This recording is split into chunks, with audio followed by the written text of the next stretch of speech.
আসসালামু আলাইকুম কৃষক ভাইরা, আপনারা সবাই ভালো আছেন। দেখেন, মাচা পদ্ধতিতে লাউয়ের চাষ। এখানে প্রতিটা বোটাই বলা যেতে পারে যে লাউয়ের জালি পড়েছে এবং লাউ ধরেছে।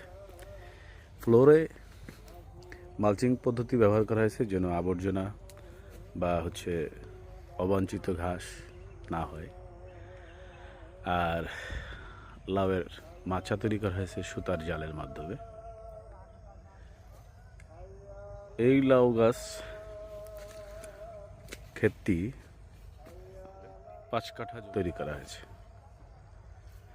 দেখতে পাচ্ছেন প্রচুর লাউ ধরেছে। এই লাউয়ের জাতটি হচ্ছে মালিক সিডের